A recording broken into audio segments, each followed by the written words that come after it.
Boa noite, pessoal.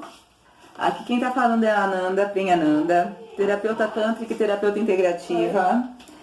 E eu vim aqui conversar com vocês sobre esse momento atual de confinamento. Se é que vocês ainda estão em confinamento, né? Eu estou.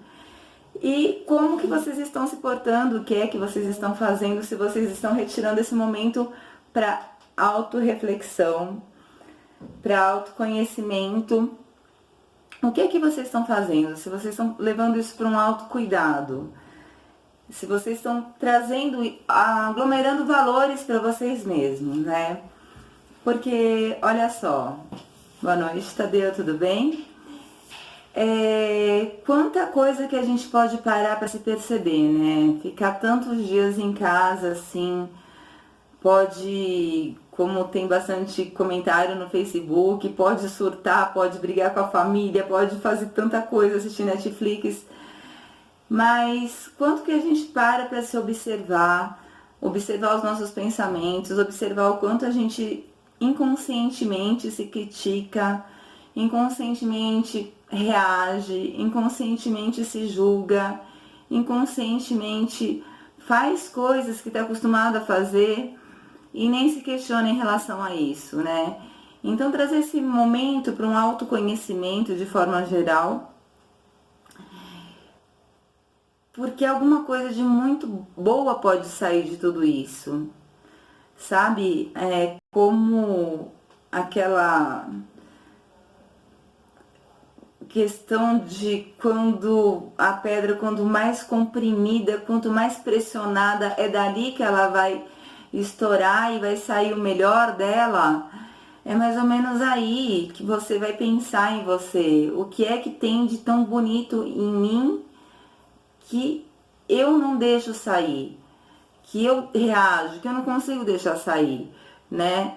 Então, e quais são os meus hábitos? Como que eu, de repente, eu sinto que as pessoas não gostam de mim, mas eu gosto das pessoas, eu critico as pessoas, eu julgo as pessoas, do tipo, eu elogio, ou no fundo eu já tô com todas as pedras na mão pra tá julgando as pessoas e sem perceber isso, porque isso é um hábito. Então, de repente, criticar as pessoas, julgar, é porque a gente sempre foi criticado, sempre foi julgado e não percebe o quanto isso foi normal na nossa vida, na nossa criação o tempo todo. E a gente toma como verdade na vida da gente, a gente toma como realidade, sabe? E a gente toma como rotina ser criticado, ser julgado e fazer isso com os outros. Então, acordar e reclamar e ver sempre as coisas negativas e nunca agradecer aquilo que a gente tem, né? Quando eu trabalho com a mesa quântica estelar, quando a gente trabalha com a pedra da árvore da vida do reino material, o Malkuth, ele sempre tirar a pedrinha lá, que é reino material, sempre valorizar as pequenas coisas da vida, a misericórdia de Deus todos os dias na nossa vida, de estar acordando, respirando com saúde e agradecer a todos os dias da nossa vida isso, né? Então, eu trouxe isso como reflexão. A gente está crescendo neste momento, a gente está evoluindo, porque vem sinais aí, vem profecias aí há muito tempo que a gente está virando os tempos, que os tempos estão mudando. E é pra gente olhar pra gente, né? E voltando às críticas e os julgamentos, né, que a gente tem sobre nós e o que a gente, os hábitos que a gente tem dentro de nós, não são hábitos que a gente guarda diferente dos outros. Isso aí é a nossa mente falando pra gente. E a nossa mente nada mais é que um gravador de repetição. Ela vai repetindo o que a gente aprendeu na infância, ou para quem acredita em outras vidas, repetindo, repetindo, repetindo. E 98% dos pensamentos que a gente teve ontem vai ter hoje, e é muito difícil se observar. E eu vi 2 filmes nos últimos dias. Bi, cadê o celular lá para eu indicar os filmes? Não? Tá. Que me chamaram muita atenção. Depois eu passo para vocês o nome dos filmes. Tá? Que me chamaram muita atenção e eu tive que trazer essa live para vocês. Então, em relação a crenças limitantes, o que você acredita sobre você que te impede de fazer o que você quer fazer? Ah, eu não consigo porque eu sempre faço isso, eu sempre entro nessa estrada, eu sempre chego atrasado, eu sempre perco a paciência, eu sempre faço a coisa errada, faço a escolha errada, eu sou um cara de azar, eu nunca vou atingir alguma posição social legal, eu nunca vou conseguir ganhar dinheiro suficiente para construir meus sonhos, eu nunca vou, porque isso não é para mim. Então isso é uma crença limitante também, né? Que tem vindo muito à tona esse lance de crença limitante e é uma coisa muito forte. A gente acredita que não pode e a gente acredita que não vai acontecer e não acontece. Mas como diz o nome, isso é só uma crença limitante. E crenças limitantes podem ser mudadas, porque são crenças. Se eu acredito em alguma coisa, eu posso passar a acreditar em outras coisas. Eu acredito, eu quebro essa crença limitante. Agora eu acredito que eu posso sim, que eu quero sim, que eu mereço sim, que eu vou fazer e que eu vou acontecer sim. Porque essas vozes que estão na nossa mente são vozes que a gente comprou desde pequeno, desde lá atrás, e a gente acredita naquilo. E se você for pensar no seu passado, você quase ouve aquelas vozes da sua mãe, do seu pai falando que você não pode, que você não merece, que você não consegue, que você é aquilo, que você é isso e que você não vai chegar lá. Então, se você conseguir desassociar você do seu passado, você vai conseguir ver que você não é mais a mesma pessoa que viveu no seu passado. Aquela pessoa é um imprint que você tem no seu passado, tá? Porém, você fica lembrando daquilo o tempo todo e você fica regravando no seu inconsciente aquilo, por isso aquilo se reprojeta na sua vida. Então você fica achando que você não consegue, achando que você não chega lá, achando que você não é bom, achando que... É tudo achismo, gente. Porque você é filho realmente da essência divina, ou seja, qual seja, como você chamar, de Deus ou do cosmos, mas você é a essência única do Criador e você pode criar dentro da sua mesma mente essa que te sabota aquilo que você quiser. Essa é a realidade. Essa é a função do que tanto colocam de meditação, de você esvaziar, trazer você para cima aqui agora e não ter mais pontos de vista, não ter mais opiniões sobre o teu passado. Soltar, solta, sabe? O soltar, o perdoar. Perdoar, sabe? Essa palavrinha, esquecer, te fez mal? Fez. E se você ficar futucando aquela ferida, ela vai continuar te fazendo mal. Então o lance é aceitar o que te aconteceu e soltar. Fica, ai não, porque mas eu não consigo perdoar. Cara, enquanto você ficar no não consigo, o não, na neurolinguística, você já está projetando, ó, não pense, lembra do exemplo mais básico da neurolinguística, não pense na maçã vermelha, cara, você acabou de pensar na maçã vermelha. Se eu te disser para que não consegue perdoar, você vai já estar criando um problema de não conseguir perdoar. Então só solta seu passado, só solta o que você consegue, o que não consegue, o que aconteceu, o que não te aconteceu. Solta suas projeções, solta suas não projeções. Só seja. Só viva. Mais leve.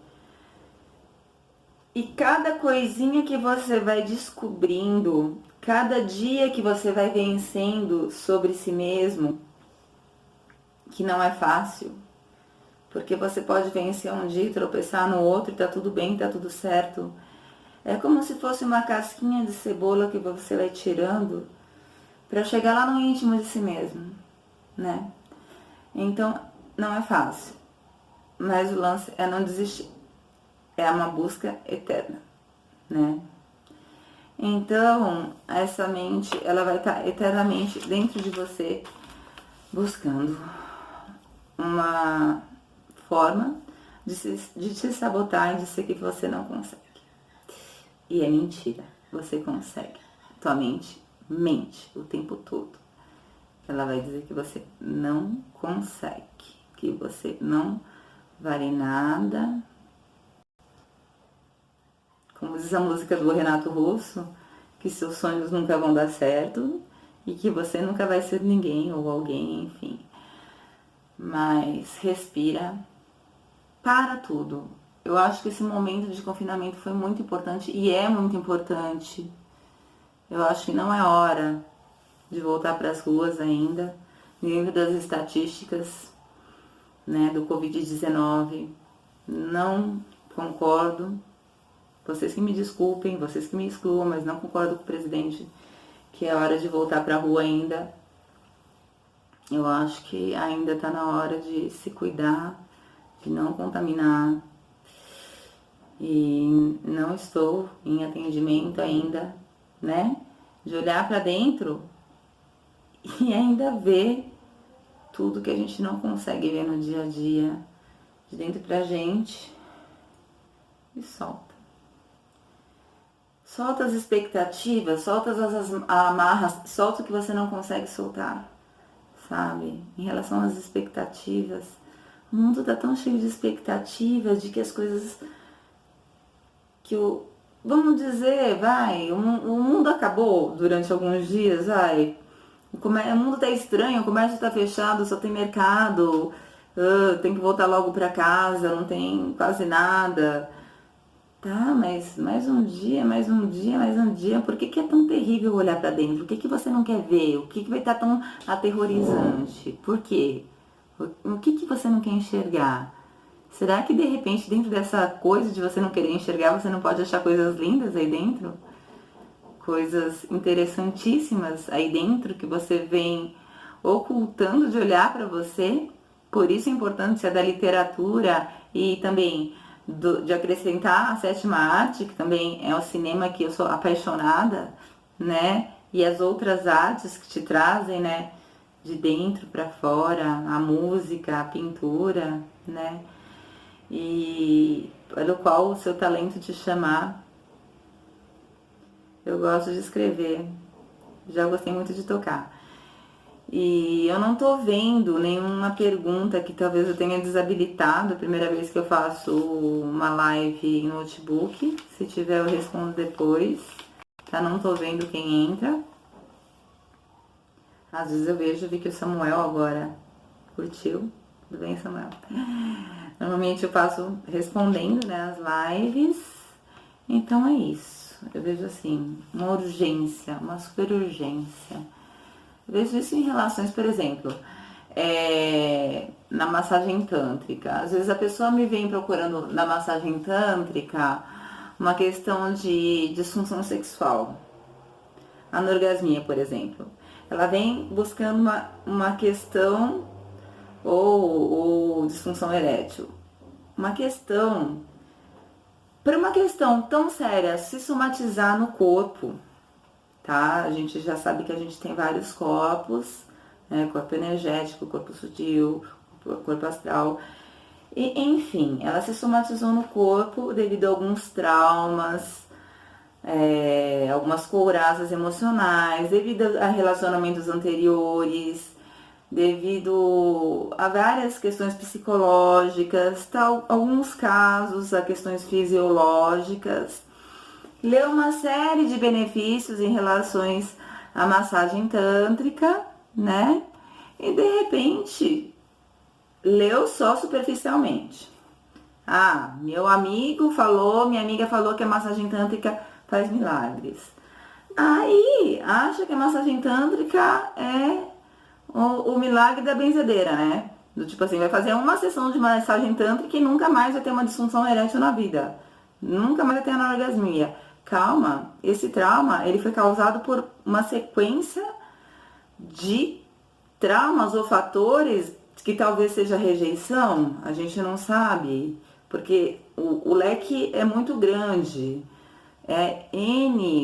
são N possibilidades, né, que a gente traz aqui no setting terapêutico, na anamnese, Eu mudei totalmente de assunto, mas estamos junto, tá? Olha, tô conseguindo enxergar. Podem interagir comigo, gente. Agora eu tô conseguindo enxergar. É, um monte de questões aí. De repente, a pessoa foi rejeitada no casamento durante 30 anos. Um homem ou uma mulher, né? E aí desenvolveu uma ansiedade de conseguir cumprir um papel de homem. E o que é muito sobrecarregado para o masculino ter que cumprir um papel de homem, querer cumprir o papel do masculino aí, né? Porque às vezes o homem não quer chegar e tem que chegar, certo? E trabalhando o masculino, por isso que a gente acolhe também o masculino. O Tantra acolhe o masculino e acolhe o feminino na mesma proporção. O feminino é acolhido como feminino, o masculino é acolhido como masculino. E ele vem para uma terapia tântrica com a mesma ansiedade que gerou a disfunção erétil dele e espera que uma sessão de massagem tântrica vai resolver isso. Isso não vai funcionar. Primeiro a gente tem que circular toda a energia do corpo dele, fazer muita respiração, fazer de repente uma respiração circular, de repente fazer esses chakras, o chakra básico, o chakra umbilical se reativarem. Ele precisa se sentir vivo de novo, ele precisa receber amor guarda-roupas, olha a observação.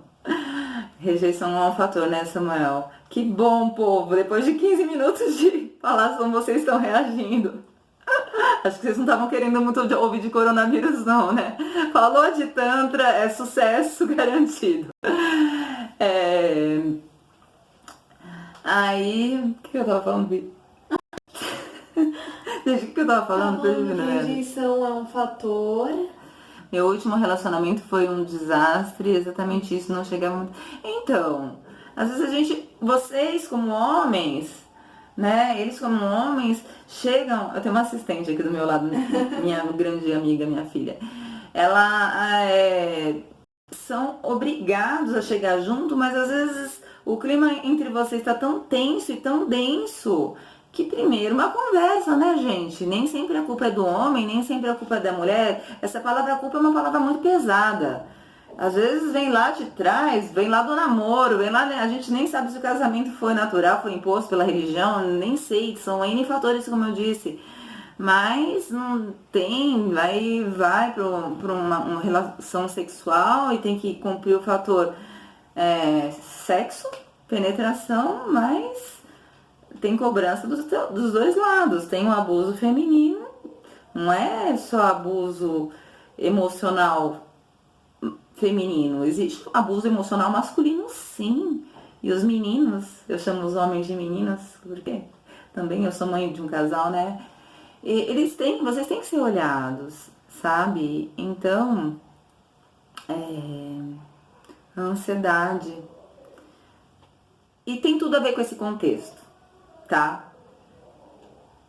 Eu acredito que as pessoas que levam uma vida muito frenética, que não é meu caso, tá? A partir do momento que eu optei por ser terapeuta, que eu abandonei meu cargo público, minha vida tem uma marcha lenta, admito. Eu faço minhas terapias, minhas meditações, não atendo muito, viajo quando eu posso, mas não levo um padrão de vida muito assim. Mas pessoas, por exemplo, viciadas em trabalho, deixa eu descer aqui a aba um pouquinho. Dentro desse quadro do coronavírus, em que você precisa ficar dentro de 4 paredes, modo de falar, dentro do seu apartamento, eu moro em apartamento, fechado, confinado, para não sair, eu acredito que seja desesperador. Tem até as enquetezinhas, né, do Face, eu não sei se eu já falei disso. Como você vai estar no final da quarentena? Falei? Não? grávida, surtada, engordado 20 quilos, assistido toda a série da Netflix, expert em literatura. No meu caso, eu acho que eu tô melhor na literatura, porque é o que tá me subindo para fazer, né? Evoluir aqui, tô fazendo uma dietinha, tá me fazendo bem, graças a Deus, já perdi uns quilinhos. Mas nem pode espalhar pra não, assim, mas enfim. É isso. 3 sessões. E minha terapeuta me passou as técnicas de respiração circular, que são maravilha, Samuel. Eu amo a respiração circular. Eu acredito que você esteja falando da técnica do renascimento, não é isso? Eu também sou terapeuta renascedora, super indico, porque o Tantra não é só massagem genital, pelo amor de Deus, gente. Desassociem essa ideia. Esqueça essa ideia, não é isso. Isso é mais pra frente. Claro, existe a massagem genital, de manipulação, de fortalecimento, de autoconhecimento, de expansão de consciência, mas calma, faz parte de um tratamento, faz parte de um passo a passo, sabe? Ah, eu quero descobrir. Também não erro, não tem pecado, não tem. Vamos desassociar sexo de pecado, não tem isso não, sabe? Não existe mais. Para de também essa ideia de que a promessa de que a terapia tântrica vai te proporcionar um orgasmo, a massagem tântrica, não, você não tá vendendo massagem tântrica. Tá errado, tá errado. Quer dizer, não é essa a proposta da massagem tântrica. Inicialmente, se você ler um site de uma associação séria de tantra, não é essa a ideia. Você vai atingir um espaço onde a tua autodescoberta corporal vai ser tão boa, tão gostosa, que você vai conseguir alcançar o orgasmo. Porque, como diz uma amiga minha, ela até entrou, não sei se ela tá aqui até agora, uma pessoa que eu admiro muito, o orgasmo a gente não alcança, a gente sente. Porque o orgasmo é um sentimento. Se a gente quiser alcançar o orgasmo, é como se fosse o pico de uma montanha. Talvez a gente não tenha fôlego para isso. A gente quer subir e nunca alcança. Então, é um amor. Se você sente amor, você sente orgasmo, você sente raiva, você sente orgasmo. Tá bom? Espero ter contribuído. Se alguém tiver alguma pergunta aí mais, por favor, escreva, porque eu tô terminando a live, que eu esperava que fosse uns 10 minutinhos, já foram 25, mas assim mesmo. Ascendente em Gêmeos, assim mesmo. Vamos lá. Samuel disse, descobri que não tinha nenhum problema de ereção, era abuso emocional até sexual da minha parceira. Acreditem, mulher. Como que mulher abusa sexualmente, Samuel? Explica um pouquinho mais como foi a sua experiência do abuso sexual. Eu conheço. Mãe, vê os comentários até o final. Como assim? Tem mais? Não, porque quando você fala, você só lê uma parte do comentário. Não. Você lê ele inteiro? Sim. Ah, tá bom. Ele falou que a mulher também abusa sexualmente. Aí eu lembrei do filme da Demi Moore, Assédio Sexual, que ela tinha um poder econômico, ela era chefe do cara, você nem era nascida. E aí ela obrigava ele submetia ele a uma situação de, enfim, sexo oral, e ele não queria, mas enfim, era uma situação bem constrangedora. Posso dar um exemplo que eu acho que pode ser o caso? Tá, eu não. Vocês estão ouvindo? Vocês estão ouvindo Vocês ela? estão me ouvindo? Vocês dão um joinha, um curtir. Vocês estão ouvindo a Bianca? Ó. Eu não vou colocar ela aqui não, porque por motivos pessoais. Vocês estão ouvindo a Bianca? Vocês podem dar um joinha? Fala aí, Bi. Ó, que eu acho que é o seguinte, tem várias situações em que o homem tem realmente mais disfunção sexual, por exemplo, não consegue Fala mais... mais baixo. Você quer vir aqui, não? Pode... Não precisa. Por exemplo, o homem não consegue ter ereção. E aí a mulher meio que humilha ele por causa disso. Eu acho que isso seria um abuso, né? E como se ele fosse obrigado a fazer sexo sempre que ela quisesse, só porque ele é homem. Acontece muito, isso aí é abuso emocional. É abuso emocional e chega a ser sexual também. Não, é emocional. O abuso sexual é quando envolve toque, o assédio. Mas eu acho que envolveria nesse caso. Eu já sofri 2 vezes abuso sexual. E o abuso sexual por parte de mulher é mais comum do que se pensa. Eu já sofri uma vez por parte, quando eu era, já tá resolvido, tá, gente? Tá tudo bem dentro de mim. E o abuso sexual entre mulheres é mais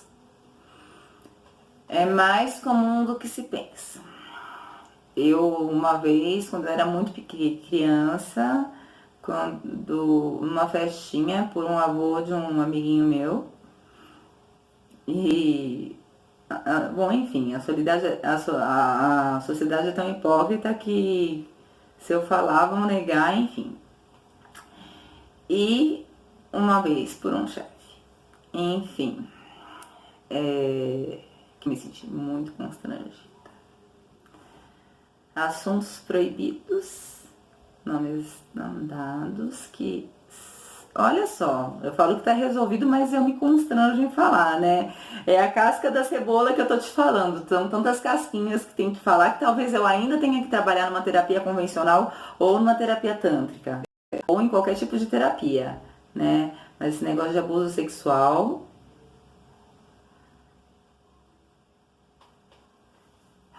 Vou repetir em voz alta para ela ouvir, tá bom, Samuel? Desconfiar ou projetar uma traição e te obrigar a transar para provar que não está te atraindo. Isso é abuso emocional, tá? Obrigar a transar, ela não tá colocando o teu genital no genital dela, entende? Ainda é emocional. Também aconteceu o que a moça tá falando. Nossa, ela já falou tanta coisa. O que você falou, Bia? Eu falei que, do tipo, dele broxar, ela fala que por ele ser homem, ele tem que transar. Isso é muito sério. Isso causa disfunção, sim, a longo prazo. Isso causa disfunção, sim, a longo prazo. Tá bom, gente? Uma coisa que eu acho que é importante falar. Não importa se você é casado com a pessoa, não importa se você tá namorando, não importa. Se você obrigar outra pessoa a transar, é abuso. É abuso. Mas como que obriga, Bi?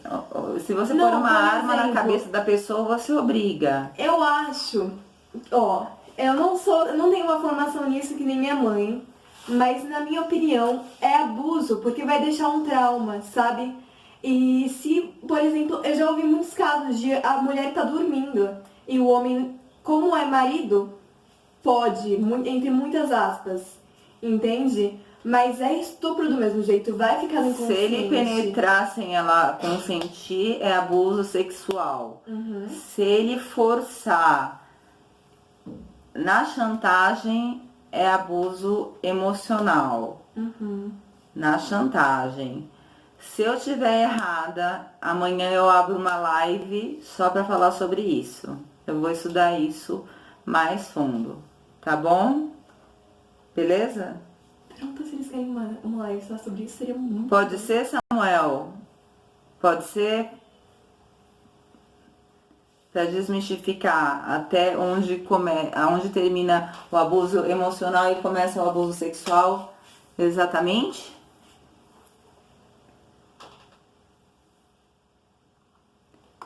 Bom, aqui não tá atualizando os minutos dos comentários.